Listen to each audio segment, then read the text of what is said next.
Good morning and happy Sunday to everyone. Hope everyone had a good Thanksgiving this past week. I definitely did. Good to spend some time with family and eat some delicious food and all that stuff. And which is kind of funny because today's I Ching is the corners of the mouth, providing nourishment. So give proper nourishment to yourself and others. The hexagram E, or the image of this hexagram, is that of an open mouth. It comes to remind us that nourishment of our bodies and spirits is important and merits our conscientious attention. The I Ching teaches us that if we wish to gauge someone's character, we should notice what he nourishes in himself and in others. Those who cultivate inferior behaviors and relationships are inferior people. Those who cultivate superior qualities in themselves and others are superior people. This is a test that we should apply to ourselves as well as to others. What you put in your body is obviously important because it determines your fundamental physical well-being.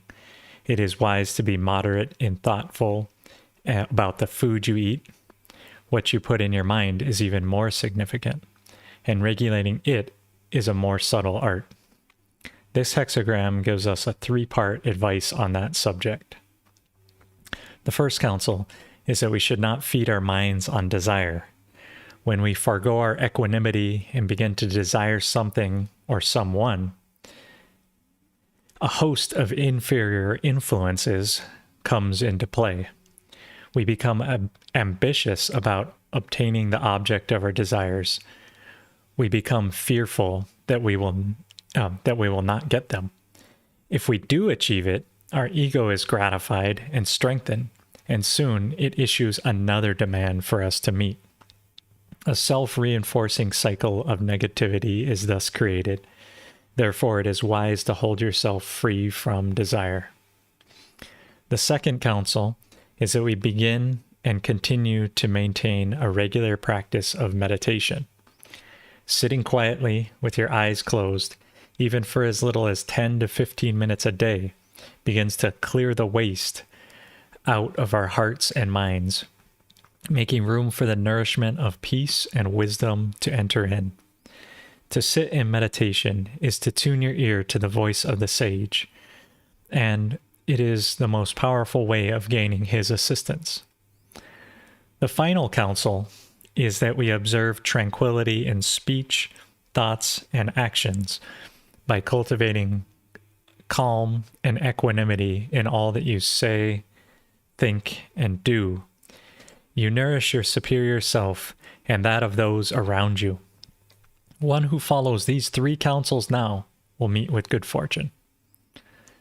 So again, that's, speaking of this nourishment, nourishing each other, nourishing these things. I just want to take a moment to recognize, and not that there's not multiple ways to nourish, but I did want to take a moment to acknowledge the folks that helped to nourish this show and me, making time here. Today I'm actually filming again, doing some more of the lactic acid bacteria, the protectors, which last week when we filmed it turned to yogurt instead of cheese, which is kind of an interesting idea. But here on the screen, I got some donations last week from the super chat. I know GoPro and one other person definitely contributed to this, but I couldn't go back to the super chat to go find and screenshot your contributions. But here's $4.99 from Eyewitness from the super chat while we were doing the office hours, and then also this is brought to you by the pureKNF Foundation. They help to financially sponsor this show. And I also, since I'm on this screen here, I just want to show you, you can find this episode plus all episodes at knfsupport.org, or excuse me, knfsupport.com, and then under office hours here. So if you want to review these things, this is the project run by the pureKNF Foundation, and helping people just get more natural farming questions, support. And also, the one thing that's interesting about this website is that if there's multiple answers, like let me see, like this one here, where this one has 2 answers, it's possible to like vote these answers up or down and actually filter out some of the best answers so that they'll float to the top. So unlike Facebook, where you just message things and they disappear and they're gone and people end up answering the same question like over and over and over again, this should actually eventually sort through. And as more people participate and find use from these answers, you can vote them up or down, and then the best answers will rise to the top. So it's a project that we've been supporting here for couple years now, and it's a great thing. So just to make you aware of that as well. But enough of that. You know, the nourishment flows. What's more nourishing to me is showing up for you guys, those who have shown up to tune in here and to be part of this. I know Old Smoke's in here. He also was a contributor a couple weeks ago, and appreciate you guys and everyone showing up to do natural farming. So let's I'm going to start off with some live questions here, just because Shaman King, I think, got into the live stream early, because I logged in this morning about 8:30 just to kind of get the live stream going, and there were already questions here for me. So that's great. I'm glad. I'm glad there's so much interest. And so Shaman King was asking here, is FAA the equivalent of fish hydrolysate? So this is a great question, and it comes up periodically of, what is the difference between fish amino acid, which I call KNF fuel, because it really helps to fuel that initial growth. It helps to fuel the, leaf growth. It's like throwing gasoline on a fire. It just flares up and you just get this amazing growth. But there's a lot of products on the market, marketed it as, fish hydrolysate, these other things. And oftentimes what happens, let me give you the Korean natural farming way of making FAA, the fish amino acid, the KNF fuel.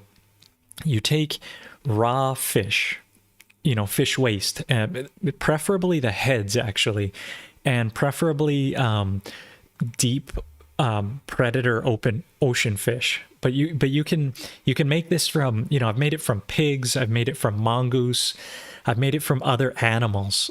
So you're just breaking down the aminos. So you can do it from any animal with their meaty parts. But the fish have these certain oils and these certain really things you want in there. And the heads are the best part to use. And I've realized recently that I put in the guts and the blood, the extra stuff that was in the bucket. And sometimes those batches get a little too liquidy and they don't turn out as well. So really, I try to focus now when I go to my fish dealer. I ask him, hey, can I get the heads? And he'll hook me up with a whole bucket of heads, and I actually really help him out because I bury about 6 30-gallon buckets of fish a week into our land here to just revitalize it. So anyway, long answer, getting way off here, but what's up? Thanks for throwing the $5, GoPro, appreciate it. But let me get to the answer of this question. Is that in Korean natural farming, you're taking the fish waste and the sugar and you're putting those in a bucket. And what happens is the sugar starts to dry out that fish, starts to pull out the liquid, the moisture, just like supersaturation in natural farming. Then what starts to happen is lactic acid bacteria take over the fermentation process. And so the lactic acid is what eats up all the smell. It eats up any of the disease, and it also helps to ensile the fish so it doesn't continue to rot. So it just like excuse me. No, excuse me. Just like when you're doing silage, like taking grains and things and putting them in silos and cutting off the air, the lactic acid bacteria helps to preserve it. Same thing here. What you're doing is the lactic acid ties up these fish waste, this sugar, and helps that to break down. And as those aminos are breaking down, it creates acid, which then breaks the muscle apart and helps those aminos become very simple. So the longer you let the fish amino acids sit, the more you're going to break those aminos apart. So that's the Korean natural farming way. The longer you let it go, the sweeter it is. I taste that stuff. I'll eat it. Batches that are 4 or 5 years old. I have some batches that are 7 years old, actually. Those are almost drying up because we just poured a bunch off. But they're delicious. It is so, it's preserved with sugar and lactobacillus. I've had a friend take that material to a lab and ask them, hey, will you analyze this? And it turns out that it's like cleaner than most people's kitchens. That's how clean it is. Now, juxtapose that to my neighbor just up the way who does a fish hydrolysate business.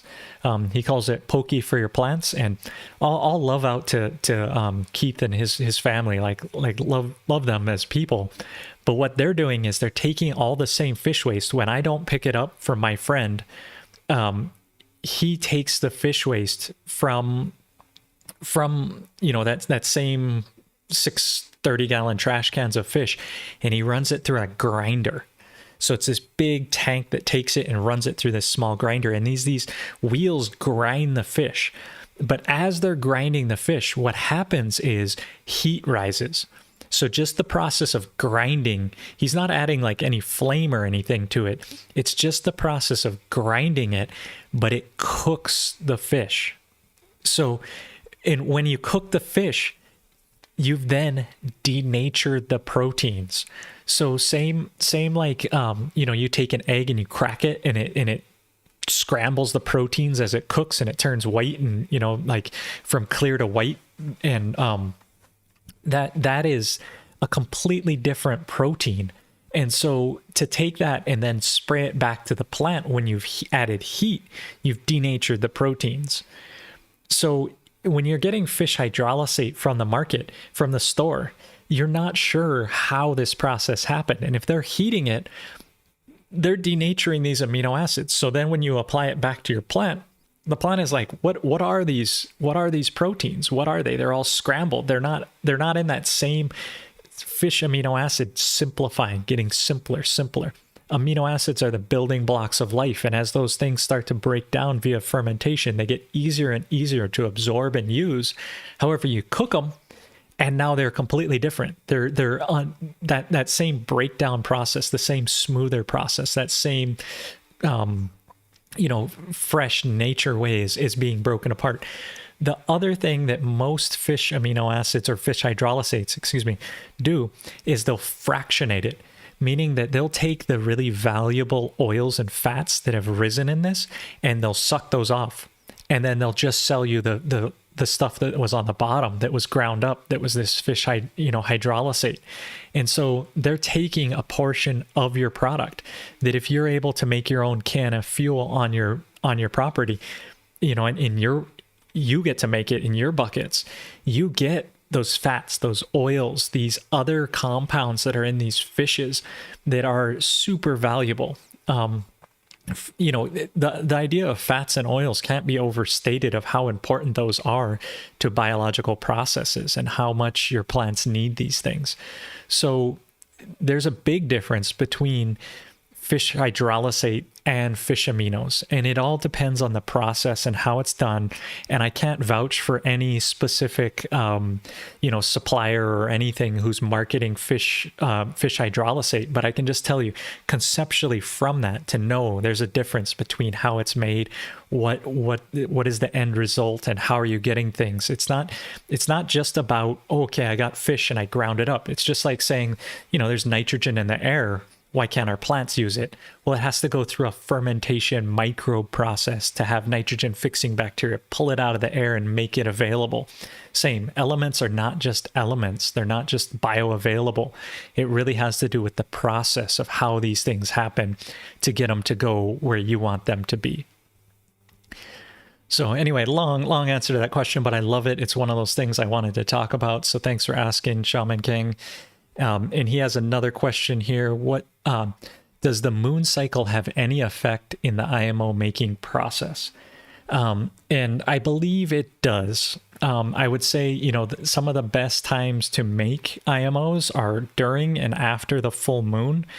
And I got asked this question prior to this. I do have a thing. If you search my YouTube for a moon calendar, I actually wrote an app for the phone for Android and iOS, because to me having the moon and understanding it is vital. And here's the app for the Android one. It's really simple. Like today, you can see it's just a little bit past the half moon. We're still waning phase, but today's planting advice says it's good for planting anything but potatoes, melons, or bananas. And I go into depth of how the moon works and how all these things do in that one lecture. And someone was saying they can't see the slides very well in it, so it may be worth doing again, because understanding this from the Hawaiian moon perspective, they based their entire calendar on the moon, and they were so superior agriculturalists that when Bill Mollison went to write his permaculture book, the Hawaiian Ahupua'a system was his main, which is their land management system, was his main inspiration for permaculture. So when I talk about the Hawaiian people, the Hawaiian culture, they were so tuned into the celestial things, but also the agricultural things of the land. So I wrote an app that took Hawaiian moon calendar information from Kale Nu'uhiwa, sponsored by the Bishop Museum, and put that into an easy to do, like pull it up for today. What is it? And then there's also fishing advice, which says good reef fish at night, bad weather with high seas, watch for box jellyfish or Portuguese man of war, which means that, this thing, the moon affects the tides, affects the winds. How would they know there's box jellyfish? It's because the winds are going to shift based on moon phases and how they're going and years of observation. So in today's moon phase for the 28th of November is Kaloa Kulua, which means we're just out of the Oli days and we're in the Kaloa days, which means long. So the moon is starting to turn long and get skinny again. So anyway, there's a whole bunch of that. Does it affect your IMOs? Because microbes are so tiny and because they're paying attention to these subtle energies, like if you think about it and you think, oh, well, the moon doesn't have that much effect. Look how much it affects the tides. It's able to pull water up like thousands and thousands of gallons. It's able to pull water like 10 feet up or 10 feet down in some places. Hawaii's tides are like 3 to 4 feet change. But imagine taking 3 to 4 feet times how many millions of gallons. That's heavy water, and it's lifting it 3 feet in the air.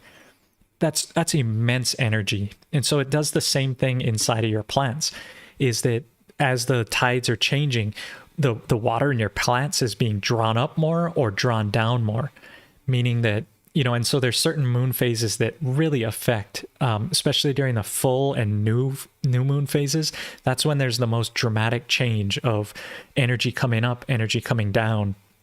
During half moons, when the moon looks like, a half phase, it's out of phase and it's not nearly as much of a change. So it's during those times that you should do pruning type of work, and it's during the new or full moons when you should do planting and or growing things.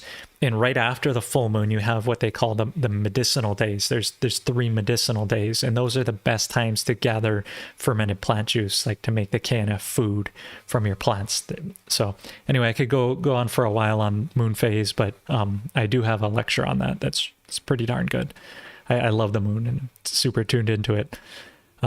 So much so that I wrote an app so that I could check it out whenever I needed it. So Shaman King is also asking, can KNF solutions and principles be applied to aquaculture? This is a great question. And if you're into aquaculture, there's a guy, Steve Dredd, I was on his podcast once. His podcast is called Growing with Fishes, and we talk a lot about that. Primarily what we were getting into was the idea of lactobacillus being used in aquaculture. And these KNF foods and medicines and all these things work really well in aquaculture. I know in Thailand, kind of an interesting hack, this guy was doing aquaculture and also raising goats and I think it was goats or sheeps. I don't know, but he was feeding these I'm just going to say it's goats for simplification. He's feeding these goats the IMO, and then their poops were coming out white.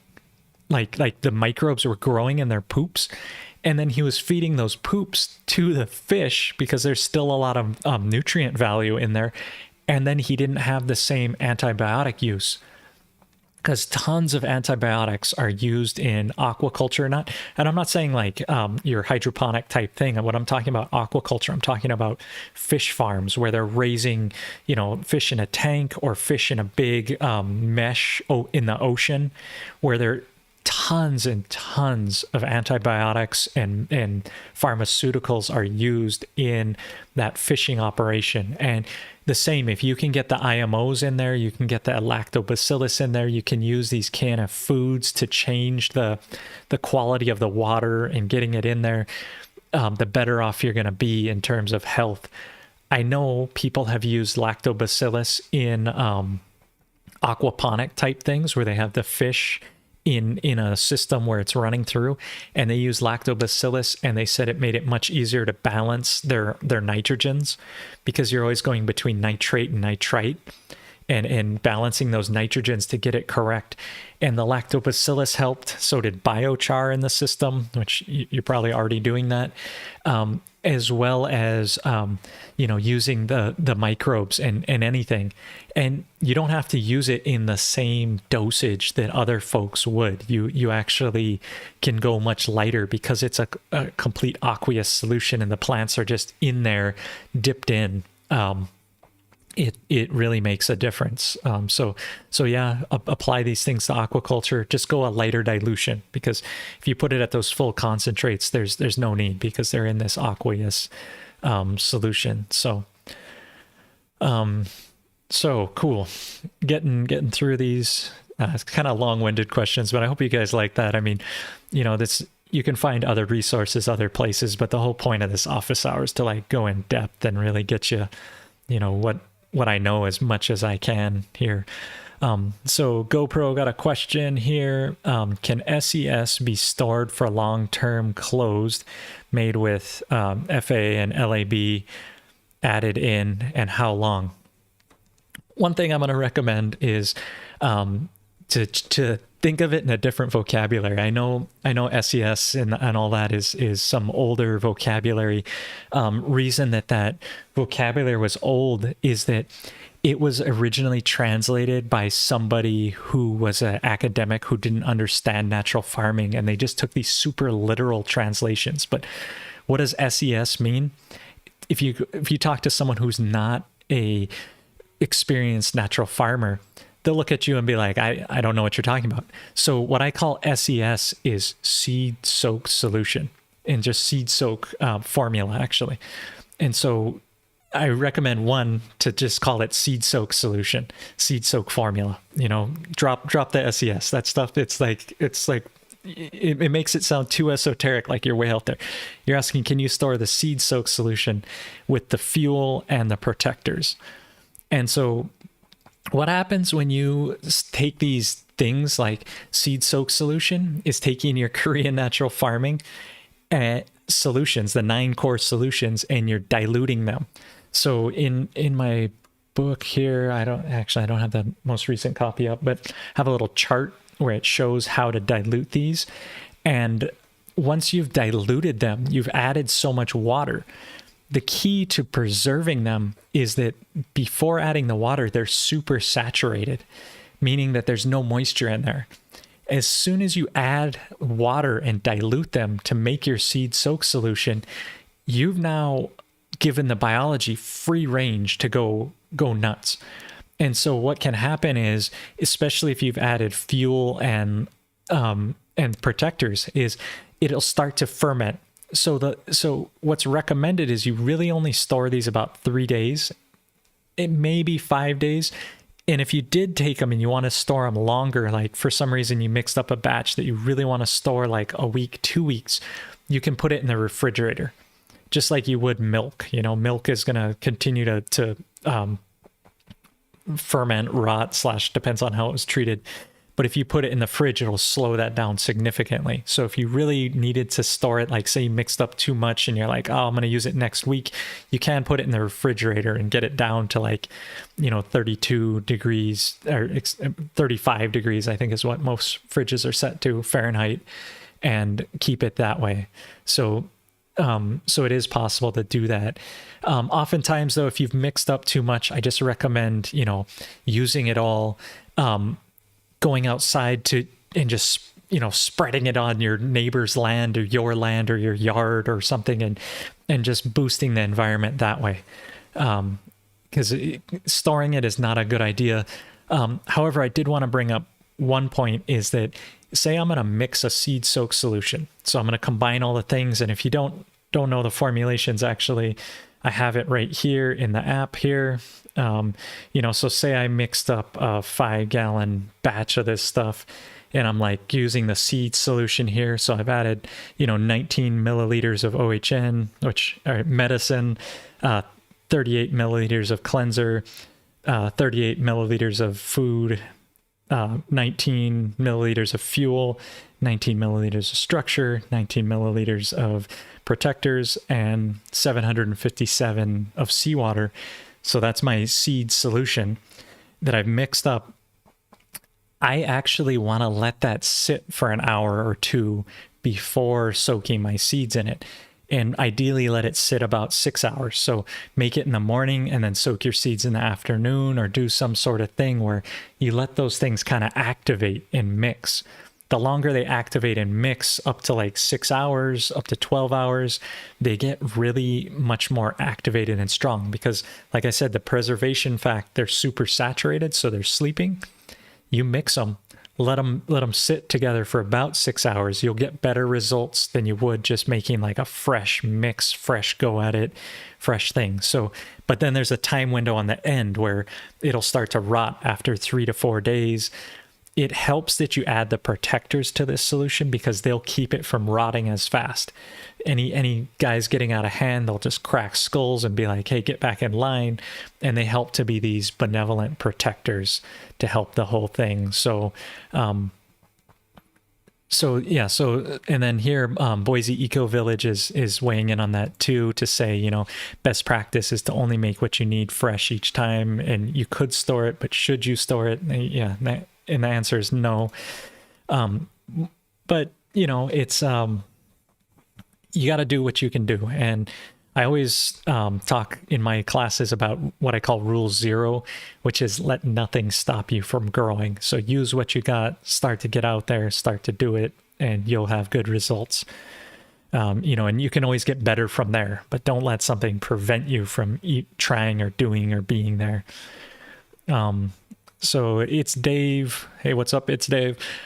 Is saying, hey, Drake, I'm just learning KNF. How can I utilize LAB and banana fermented fruit juice while I'm halfway through flower?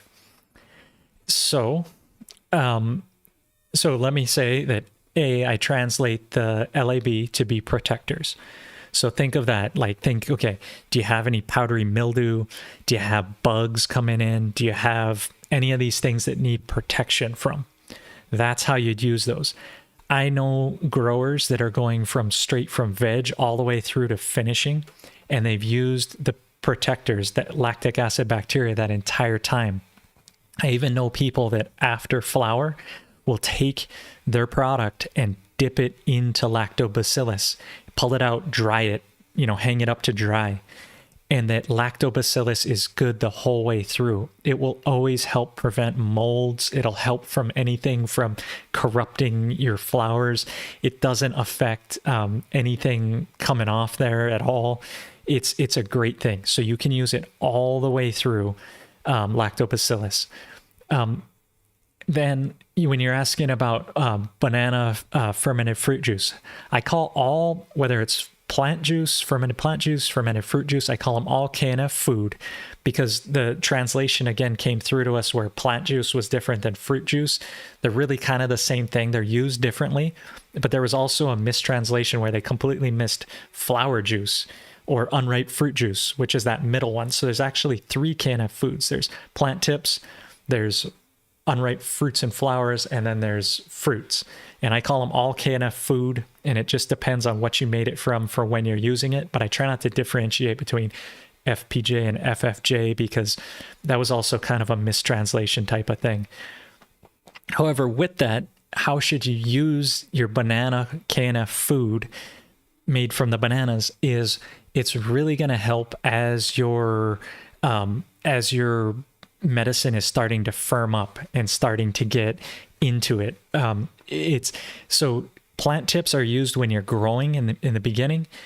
The flowers are used as you're transitioning, and the fruits are used as you're finishing. So if you're growing, like, say you're growing oranges, it's after your oranges are starting to get big and they're starting to firm up. But if you're growing flowers, it's when your flowers are starting to bloom at their most peak bloom. And so you can use these different fruit juices and plant juices to actually add certain plant secondary metabolites, like different terpenes, different, things that I can't say without getting demonetized on here. And I just want to saw this and drop a huge shout out to Stone Mason dropping $50, man. Woo! It makes it worth my time. My wife will be super happy to be here. I really appreciate that. And I'm sure you probably dropped a question with it or something, but I really appreciate you guys and everybody who helps out to make this possible. So that's the way to use these things. If you think of it as a food and you think of it as fruits, think of these stages to be like, okay, tips in the beginning, flowers as this transition, and then fruits as you're finishing things. And just similar to a diet, right? You're going to eat the plant tips, like it's going like eating what you need at the right time, giving it the right nutrients. Reason why. Okay, so like why it's not just mystical stuff here. The tips have a bunch of growing hormones and enzymes in them. The flowers or unripe fruits tend to have a lot of potassium in them, which helps this flower differentiation. It also helps to put more root systems out there. And then thinking of it as fruits have a lot more potassium in it.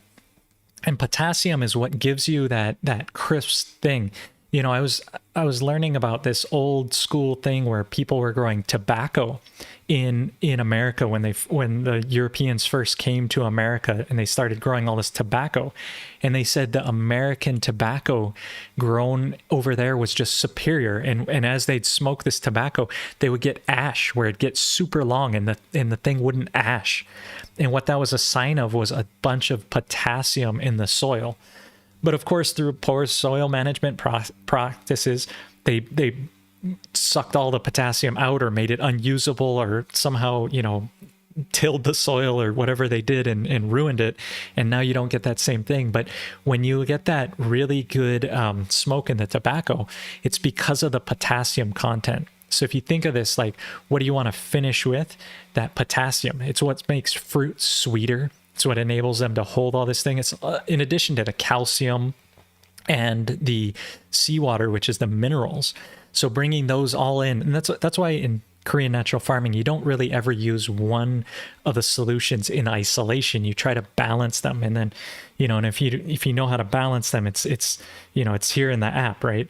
It's like, okay, well, you see, it's not just one of these things; it's all these things combined for your different stage. And when you balance it that way, it brings all the things you need into the solutions, into your end product. So again, but that's the kind of the scientific bits behind it. If you go just super simple NPK thinking, it's you're adding fruit juice from bananas at the end. You're going to add a lot of potassium in, and that's kind of what you're after. So thinking of that, getting into those things to see, especially if you're new to this, you'll see how all this chemistry lines up straight with natural farming, how it goes. And boom, shout out to Natural Mystic Grower. Thanks you guys sponsoring the show, making it happen. Appreciate you guys. So let's go here. I'll speed up a little bit. We got Grow Pro is asking, okay. So he's saying, well, it's sort of like, so I think this is going back to the seed soak solution, and he's saying it's sort of like the maintenance solution that can be mixed and stored, so less work each time. Okay, so if you're asking about, I want to differentiate this here, and this may help to clarify the original seed soak solution question, which said, okay, so I went to Master Cho and I asked him, okay, there's a difference between taking the solutions and diluting them and putting them into water. Those can only be stored, like I was saying, like 3 to 5 to a week in the fridge type of thing, versus the second type of this, which is saying, okay, I'm going to take, like, you see these solutions behind me? Or can I get over there? Right there. These solutions, they're all sitting up here. These are super saturated, concentrated solutions you're looking at behind me. Those I can take, and in their concentrated form, I can pre-mix them. So say the easiest case is maintenance solution. So maintenance solution has 2 parts of food, 2 parts of cleanser, 1 part of structure, 1 part of medicine. And I can take all those in their concentrated form and mix those in that ratio into a jar. And often I do that. I'll mix up a half-gallon jar just like this right here, and I'll mix that up. And that will enable me to store them. So I only have to go back and instead of grabbing out 4 jars and a bunch of things and mixing it, I can grab just 1 jar, and then I can dilute that 25 milliliters per gallon. You can do that same thing with all the rest of the solutions and make their premix. Adding in the lactobacillus and the food to it makes it a little bit more volatile, because you're adding like concentrated vinegar plus lactobacillus. So the recommended for making these pre-concentrates, what I'd consider like a maintenance solution, or if you made a seed soak concentrate, not a seed soak dilute, but a concentrate, you could store that a little longer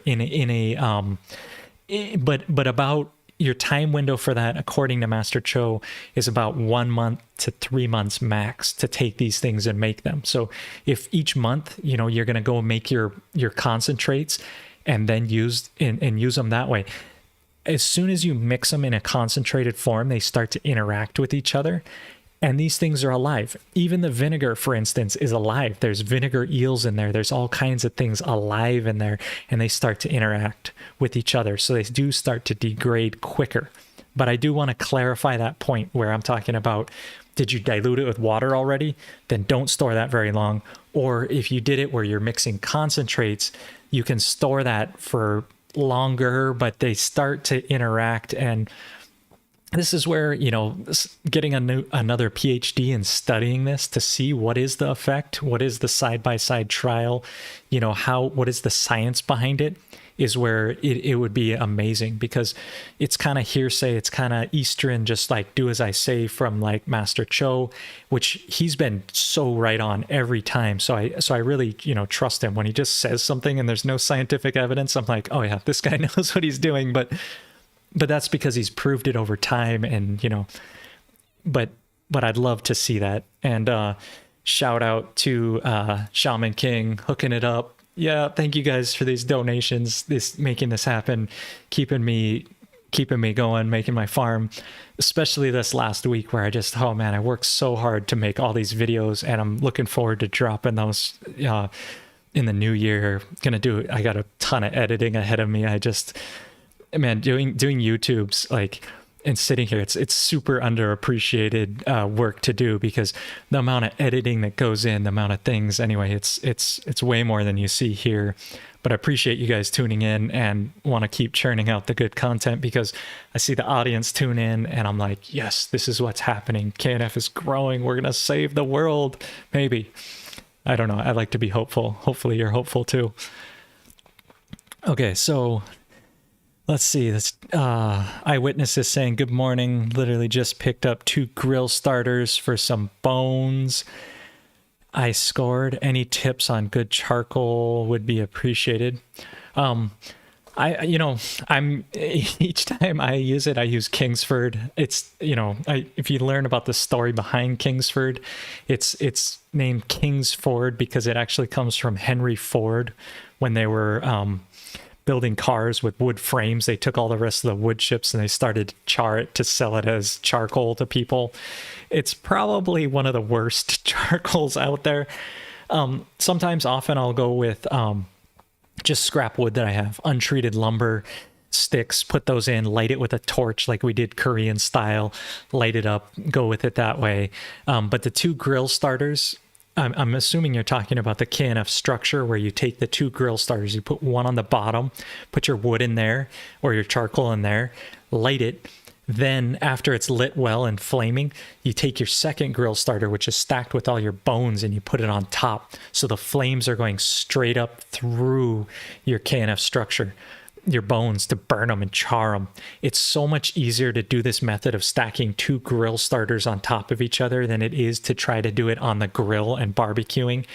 If you're just trying to roast the bones and flip them and stuff, you don't get an even char. It's too far away. It doesn't do what it's supposed to. When the fire goes straight through, like this rocket stove kind of idea, it's so much better. And so I think that's what you're talking about, and it's the way to go. We just did a really great video on that. And what you're looking for here is that when you first put the bones on top, it'll come out with this bluish type smoke. And I highly recommend you don't get that smoke on you. If you stand in that smoke, you will smell like it for like weeks. I mean, it depends how often you shower or whatever, but even showering, it's hard to get this smell off of you. And, so avoid the smoke getting on you. Just look at it from far away. And then I also kind of sometimes tell this joke of, right before you do this recipe, just yell and then fire a gun a couple times, because then your neighbors will think you're burning bodies. Anyway, it's not really that funny, but I thought it was funny. Because the smoke just smells terrible. It's burning bones, and it smells so wicked. So you always want to make I always want to make my neighbors suspicious anyway. But yeah, the charcoal, I'd recommend, try to find something that's made from wood that's just charcoal versus using briquettes that are compressed wood from Henry Ford. So getting through this, so GrowPro was asking, why not store a bottle of it? You're using it a couple times a week. Yeah. So like I said, store it in the fridge. I think this is going back to the maintenance or the seed soak solution that are used. Do store them in the fridge if you are going to dilute it. Thanks, Natural Mystic Grower. Appreciate you. Appreciate the donation. You guys doing great out there. Aloha from Oklahoma. If you're in Oklahoma, there's 2 guys that you should link up with. One is Tyler Lunghammer, and he just came out. He has a thing right in Oklahoma City. Should look up the name of his coffee company, but look him up on the Instagram. You'll find him in Oklahoma. He's a great guy. And then the other guy came out to the KNF conference we did in Texas, and I don't have his name on the top of my head, but there's some great natural farmers out there. And then I think also Gary is out there, Gary Infield, and he's doing some amazing things with lactobacillus, cleaning out drains, all those kinds of things. Indiana, glad you guys are tuning in. Yeah. So let's see here. A few more questions from the live. I think making months worth would be fine. Yes. So Eyewitness is saying this thing where, each time I mix up my month's worth of solutions. And for me, it's real easy for me on my farm. I'll just tell you. So when I go and I mix up a 40-gallon tractor, which is what I do. I try to do it once a week. I don't always end up doing it once a week, but I mix up this thing and I go around my farm spraying everything and get everything done. 40 gallons takes 1 liter of maintenance. So I mix up 2 half-gallon jars, and each week I go and I pour half a half-gallon jar in, which is 1,000 mils, into my tank sprayer, and that way I only have to mix up a gallon per month of my maintenance, and I'm good to go. And then anytime I can go and I can look at the plants and I can say, okay, well, maybe they also need some fuel into it, because the maintenance covers my common denominator of all solutions, right? And so I can be like, okay, I'm just going to make life easy for myself and do this. And then if I want to add anything else in, I just pull up the app, throw in 40 gallons, and I'm like, oh, well, I also maybe want to add in 151 milliliters of fuel, because maybe my plants are looking a little emaciated, or maybe they're more in the fruiting stage. So I'll mix in 151 milliliters of reproduction in there. And based on anything else I do, I just use this little calculator and I just put it in. And, if you want to look it up, it's KNF calculator. It's on both Android and iOS. And it makes my life so easy. I just throw in the maintenance, good to go, get my things cranking, and they're working. So that makes it so easy. I mix my month's worth. I go up there, and then I also usually mix in an extra half-gallon, because I put it in my animal feeds each day. So I'm feeding my pigs plus my chickens the maintenance in their foods when I mix it and ferment it. So I also mix like another, I don't know, it's one of those Best bottles. I think it's there's no way it's a half-gallon, but it's like 1.5 liters maybe. And so I'll mix all those, and I don't go through 1.5 liters into my animal food each month. So I mix that one less frequently, but I just have it pre-mixed, ready to go. And I use it within, about a month, and it's so easy for me. And I love it. So, okay. So, yeah.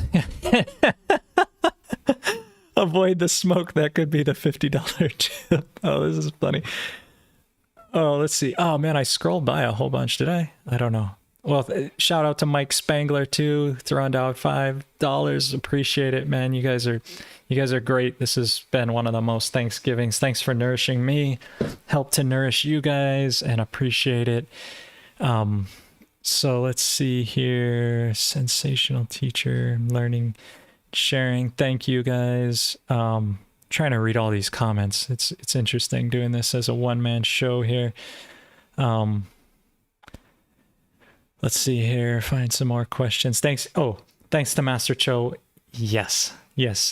Always thanks to Master Cho. I couldn't do this without him, and he's given so many tips. And I've noticed since I've been promoting it a bit more on my channel, please check it out. Go check out Master Cho's original lectures.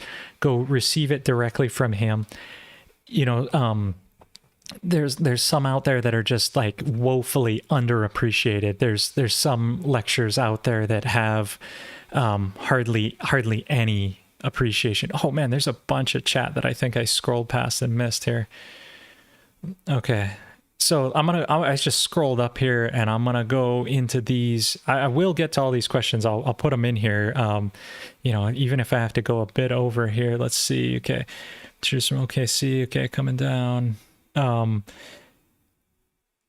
So let's see here. Thank you. Oh, thanks. Yeah. Try just to be a real person. Try to just be myself here. Share.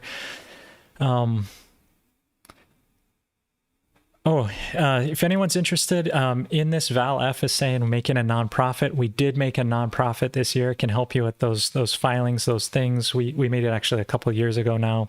I forget that 2020 even happened. It was like such a weird year that seems like a time String. So GoPro is asking, what brand of dog food do you use for my IMO3? I typically use Pedigree because it just comes in these like 50 or 60 pound bags. It's cheap, it's easy, it's available at my local store. I do recommend you probably go with a horse feed or something, but Pedigree is awesome. I just use whatever's cheapest because I'm interested in the proteins, the fats, and I know the microbes are going to transform it. So I know there can be other toxins, other things in there, but as soon as I introduce the microbes, especially the lactic acid bacteria in there, they're going to purge out the toxins. So I'm really not worried about it too much. I know Pedigree, I should, they call it dog food. It really should be called industrial waste product. But hey, definitely not sponsored by those guys. Here, Rahim is asking, can you use powdered dry ingredients in preparing OHN? Example, licorice powder and crushed angelica. I highly recommend you avoid the powdered material for making KNF medicine. It is too hard to sieve out. It's too hard to do your pour off. It ends up turning into a sludge versus a tincture. It's very hard to use. So I recommend you find it in a chipped form, like bark, fresh bark, those things. Hey, thank you guys. Oh man. Yeah. What's up, Cheryl? Thank you for the donation. Appreciate you. You're like my favorite natural farmer in the, I appreciate you. And thanks to Eyewitness. My stand-up career, I'm making jokes now. Yeah, all right. Woo. Yeah, I do make a bunch of memes. Maybe I'll share some of those. That's actually one of the main reasons I left social media, was they were a bit too spicy.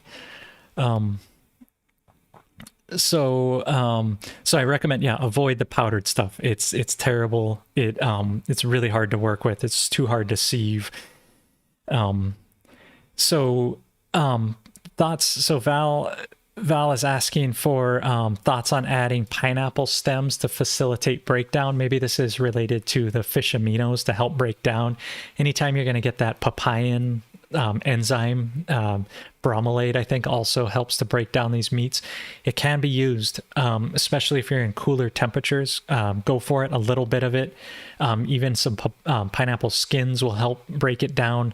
I used to add papaya to my fish aminos to break it down. I thought I had innovated on Master Cho's thing to make it quicker. But you get varying results. There's more moisture because I've added the papaya, and it works. It helps to break things down. But I've noticed for me, my fish aminos break down within 3 days. They're like liquid. However, as soon as it's liquid, you can use it. But the longer you wait, the simpler the aminos are going to be. So the best is waiting 3, 6 months, a year, 2 years, and you'll get just this amazing stuff. But you've got to use it right away. As soon as it's liquid, you can use it. You can do it. So it's great.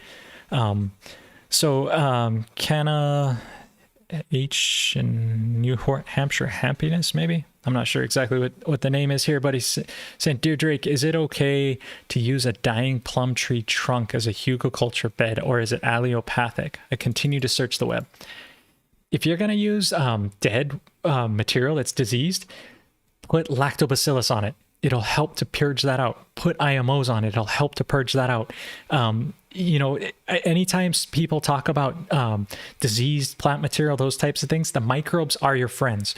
Again, try to avoid using a bunch of diseased stuff, because it's all about getting the right ratio of good microbes to bad microbes. If you're putting in a ton of bad, I say bad, they're not really bad. They're just anaerobic and not for the conditions we want. Make sure you add enough IMO. Make sure you add enough lactobacillus. Those things help to clean it out. Also, another hack for this is to take a wood chips, soak them in pure seawater. So if you don't have access to the ocean, take sea salt, dilute it at 30 grams per liter, which is a lot of salt. Soak those in there, leave it in there for about a week, then pour it out, and you'll completely have cleaned out these bad microbes, all these things. So it's kind of a hack is to put it in salt water this way. So just so you know, there's a whole bunch of these things of ways to get around it. And that information, I think, comes from Paul Stamets. So would ambient temperatures be something to consider when making IMO3?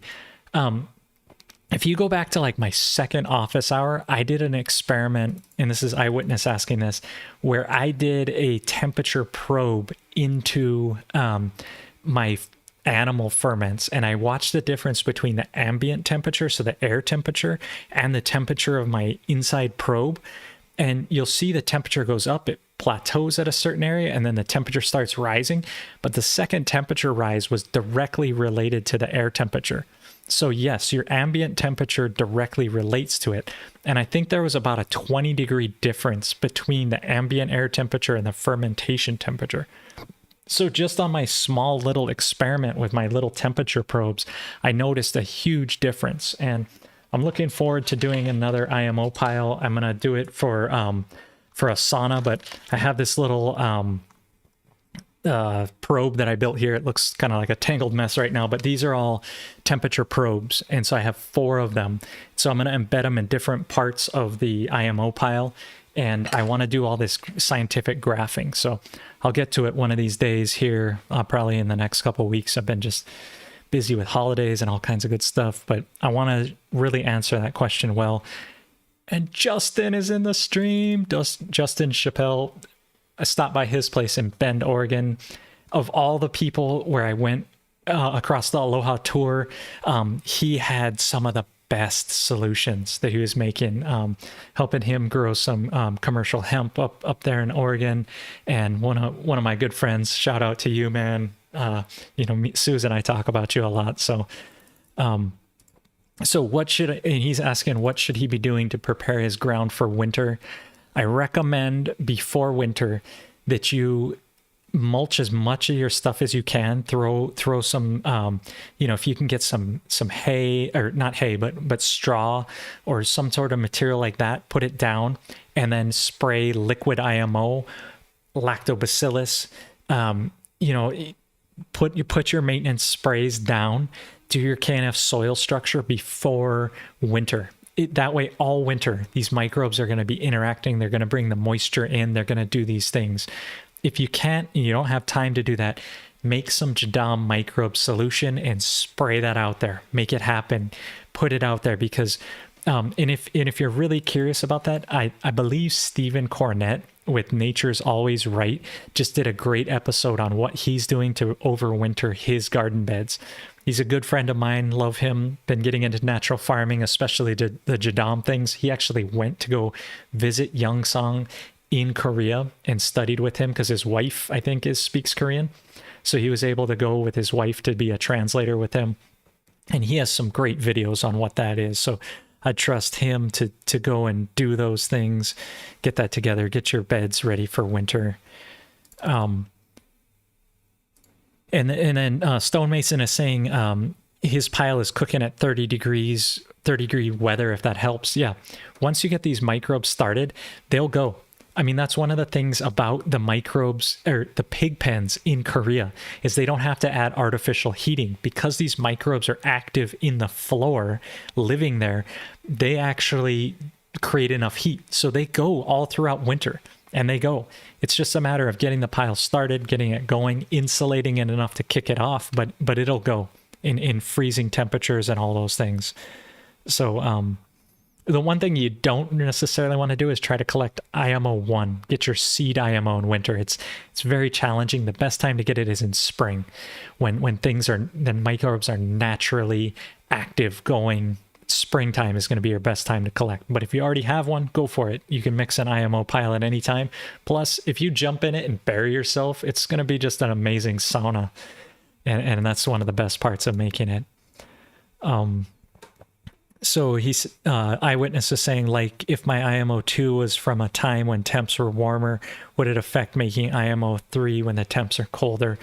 To a degree, different types and times of the year are collecting, but it's going to work out. If your IMO2 is less than a year old, 2 years old, go ahead, use it. They're going to activate. Those are your guys. They're going to do it right. So yeah, and there's some. I guess I'm kind of lagged on the chat here, but folks are talking about, the great times and how to integrate the moon into your harvests, all these things. It really makes a lot of difference. And someone was saying about the female cycle reflecting the moon. Yeah. you know, it's very mystical how all that fits into it. So I appreciate you guys here. Yeah, so again, the best times to gather fermented plant juice, your plant tips, are right after the full moon. You'll notice, and the reason for that is, and it's not just, I'll give you a little of the reasoning. When I wake up, this side of me is the east, and the sun's just starting to rise, and I'll look to the west, and the moon is just starting to set. So right after the full moon, both the celestial bodies are in alignment and they're above me, which is drawing even more. That's when you'll have your highest tides. That's when you'll have the most juice in the morning, which is when you want to gather for your fermented plant juice. It's sucking the most juice up into the tips. So the Hawaiian people forever have known this. They call those the La'au days, which means plant medicine days.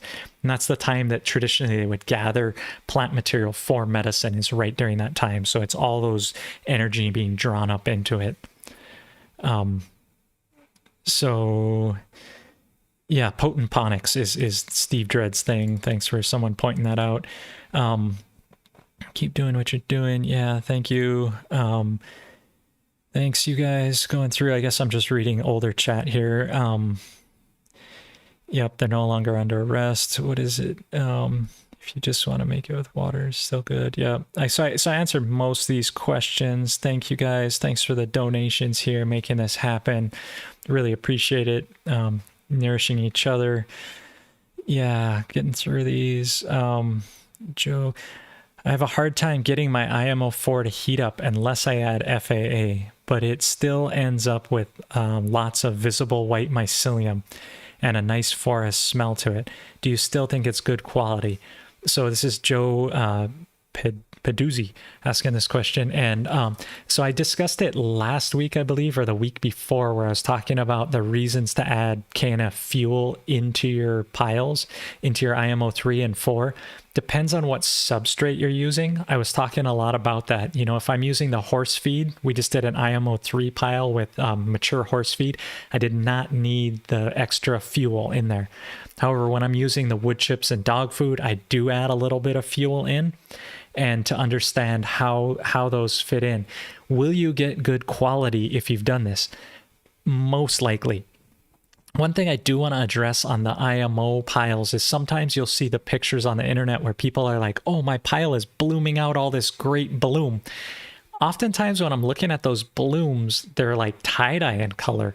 And so it indicates that they got some anaerobic stuff going on. And sometimes they'll be like, oh, I got this thick layer. That thick layer sometimes is actinomycetes, which is not exactly what you're wanting to be growing. So if you're doing an IMO pile and it's not blooming out and all that, don't worry.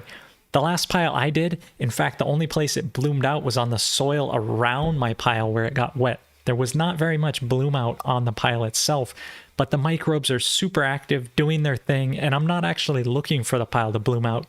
Typically, when I see a pile bloom out a lot, it's an indication that you didn't turn it enough, that there's something else going on. So I just want to encourage you. It's really, you know, the nose knows. So when you're getting a nice smell, forest quality smell, that's what you're going after. If it's smelling like fresh asphalt, you're getting more actinomycetes. That's not a good sign.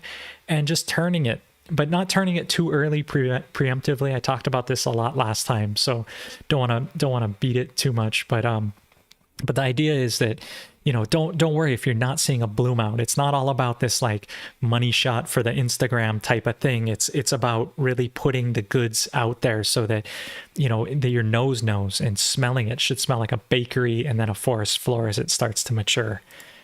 So, and someone was asking how tall is the pile. That's the best way to limit your temperature. Like if I'm not going to turn my pile all night, I'll make it about 6 inches tall. If I'm going to be up near my barn able to turn it, I'll make it like 12 inches, 16 inches tall so that it'll really heat up, but then I'm right there to turn it. If I'm going to leave it for a while, sometimes when it really overheats, I'll even spread it out like 4 inches tall if I'm going to leave it overnight and it's super active. And even this last pile, we didn't even cover it one night because it was so hot, but turned out beautiful, came out great, and really appreciated it.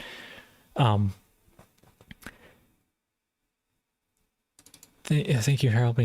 Okay, so So you guys, thanks for all these comments, you guys. It's been just a great day working with you guys. Appreciate this. I got some great donations. I'll be able to go through here, recognize you guys next time. It's just like you guys are my patrons making this happen, nourishing me. I'll nourish you, and I'll nourish you anyway. To me, the natural farming is the bigger thing. It's like if we're doing this, the world is getting better. So. Gonna see if there's any more questions in here because I'm a little bit behind, and then get those out, and then I'll wrap it up for today. So some guy was training people to make their food with water, sugar, and pureed fruit. Just be warned, on the internet there's a lot of bad info. There's also a lot of good info.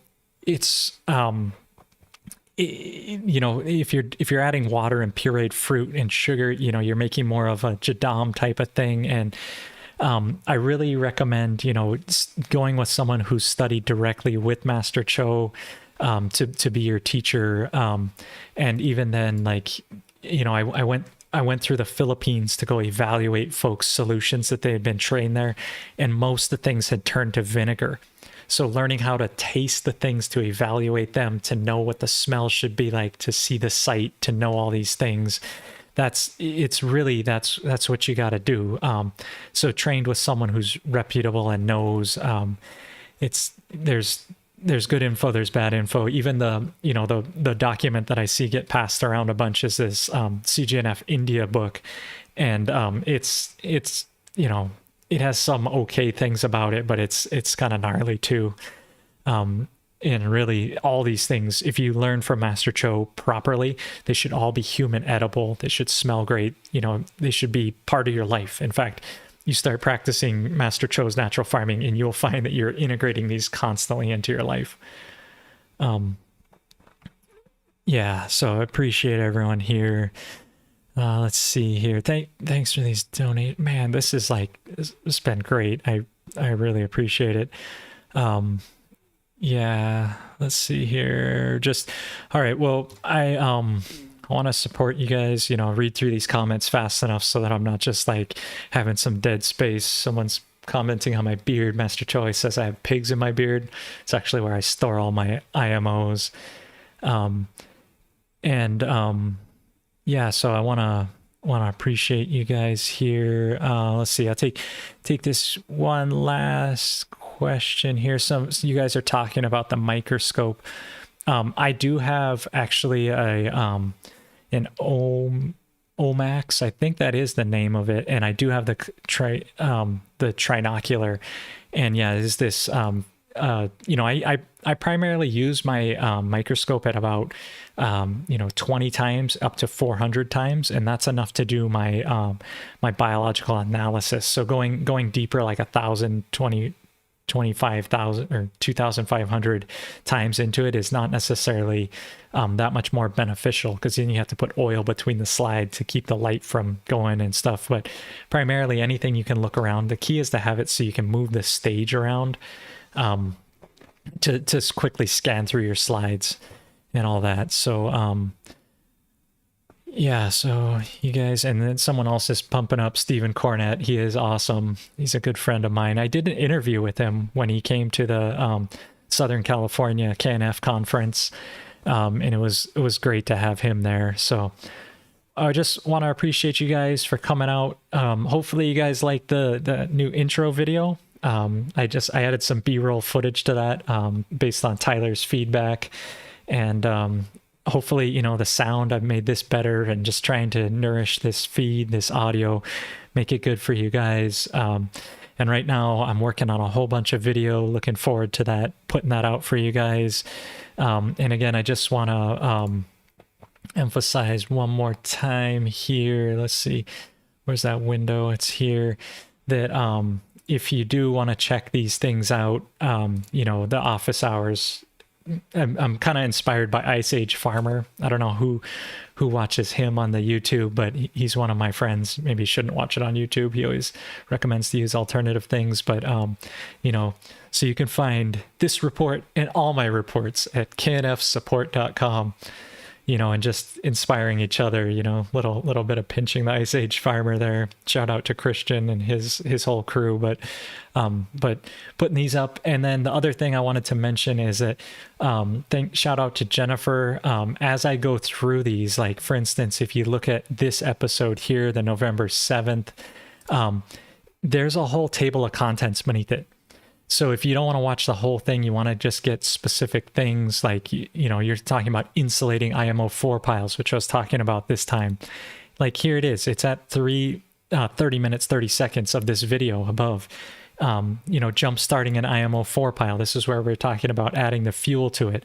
Low temperature IMO 4 piles. Someone was talking about this episode. So I want to encourage you that as this happens about, within a week after the video, because it actually takes a lot of time to go through and do these. But right now, Jennifer from the pureKNF Foundation is helping out with these. And here you go, brackish water in place of seawater, like all this great info that this table of contents refers to this video here. So we're going through, we're doing the older episodes. We're just trying to keep this real for you guys, make it so that we can see, it's not just this content that I'm generating each week. I love doing it, but it's like these questions, eventually we're going to hit a point where we've asked, maybe not, but we've asked all these questions. So do go check out, the old office hours with these things if you're looking for them.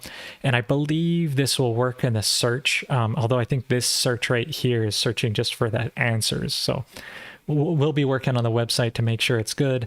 And then, of course, if you're interested in getting the book, another way to support me, you can click on this link here. It takes you to Natural Farming Hawaii, which is my business site. It's not through the foundation. This is my business, although the foundation, we're using this as our curriculum because it is the pureKNF Foundation. That's what we're built upon. And you can get the book here pretty easy. But assume if you made it this far, you've probably already got the book and already pretty into KNF. So again, just want to thank you guys for tuning in. Thanks for the nourishment today. Hope you guys were nourished. And, as always, long live the natural farmer. Appreciate you. And see you next week. I'll be back Sunday doing this thing. And if you want to email me a question, it's drake@pureknf.org. And look forward to seeing you. So have a great week and enjoy. Aloha.